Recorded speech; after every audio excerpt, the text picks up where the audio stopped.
Hi, I'm Ray from Agile Alliance, the Agile Coaching Network, and we're walking over today to ING's House of Agile. I'm not sure if you've heard of one of these spaces before, but I think you're going to enjoy it, especially for people who don't have really good working spaces. ING really gets and understand how culture and spaces actually mix together really well. So let's go ahead and go inside.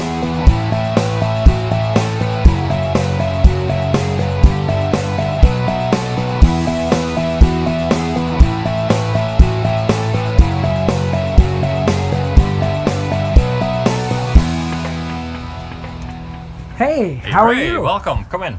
What is this space? Oh my gosh.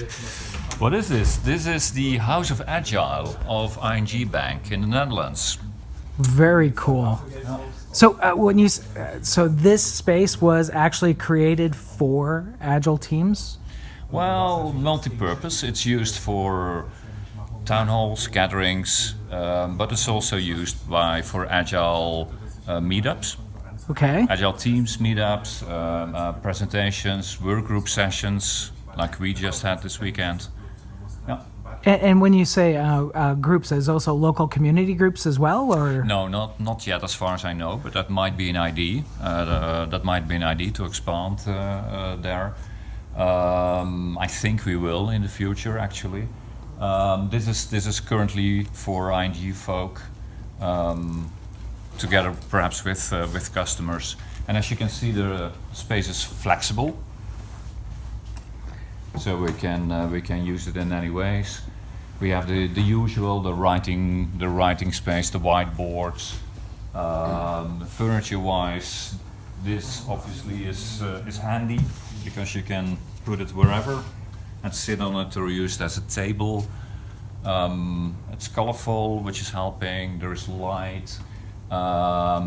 Electricity. This is kind of fun, kind of a factory feel. Oh, that's cool. So we can get the electricity where we need it.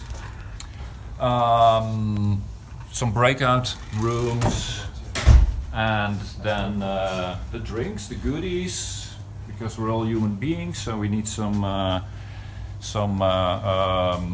fuel. Coffee machines, washing, yeah. Wow. The usual, but that's good. It's handy, so we're not depending on catering services. Also bring in some stuff to have a good time.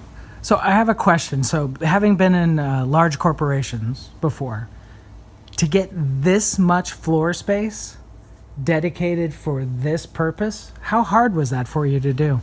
That's a good question. Actually, I'm not sure. I wasn't involved in. I'm not part of the creation process of this space. This used to be a different thing, and that function moved out, so it became available. Okay. I think that's the easy solution to it, and we saw a need. Because this enterprise, this company is on a global agile transformation. We are going to we are in the process of working in agile ways globally.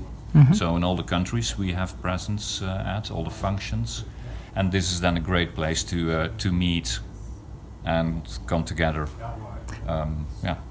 And when you say, so I was lucky enough to go into your inner office spaces, and I noticed there was a huge transformation from a typical corporate environment.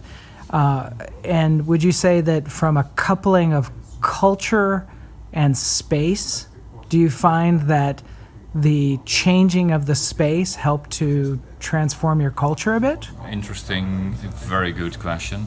Yes, it does. As a matter of fact, in my book, it's key. If you don't, in a transformation like this, if you don't change the environment, you will not change the culture. You will not affect mindset. This is for people that are not used to it different. It stimulates creativity, openness, transparency, and all the good things that Agile is about. And so does the new office floors that you have seen. So open stairs, people walking around, not locking themselves up in elevators, but walking stairs and meeting each other. So there's exchange of information. That's what it tries to do. And what I was surprised of is going to where your executives sit. It looks like they also changed the way that they work as well. Is that true? They did. Yeah, they did, because they used to have their little offices, and the executive offices, and they don't anymore. So they currently also work kind of in a squad, if you like, on a big table, so together, open conversations. And for meetings, they go to smaller spaces, or even the occasional boardroom. Okay. Because a company like this, we also get many visitors, so sometimes you also need a bit more formal sessions. So it's all there. So my last question would be, I noticed that you're doing tours. Yeah, we do. Now, how does that feel, from where you started your Agile adoption till now, and people are looking at you as a role model, both as far as physical layout, the way people work, the types of goals that you've taken? You're a bank, correct? Or a banking institution? Absolutely a bank. We are trying, our vision is that we are in the process of becoming an IT company with a banking license, because digitalization, all processes are digital. And the banking process very, very much is digital. Of course, the human aspect is still important. We need to interact with our customers, so the relation will always be important. But digitalization, difficult word, is the thing that's happening now. Well, awesome. So thank you very much. Thank you for supporting the Supporting Agile Adoption Group this week and giving us exposure to this great space and other spaces that we've seen this week. Thank you very much. It was great to have you around. Thanks. Well, I hope you enjoyed visiting these spaces as much as I did. If you want to come learn more about the Supporting Agile Adoption Workgroup or any of the other initiatives that are being done by Agile Alliance, you're welcome to come up to agilealliance.org. If you like this video and you want to see more of them, also click like or send me an email at ray.arel@agilealliance.org, and that will help us to indicate that, yes, let's go ahead and do more of these. I'd be excited to hear about your feedback on this episode. It is episode 1 after all, and whether or not this is something that you would want to see moving forward. So enjoy and hope to see you soon.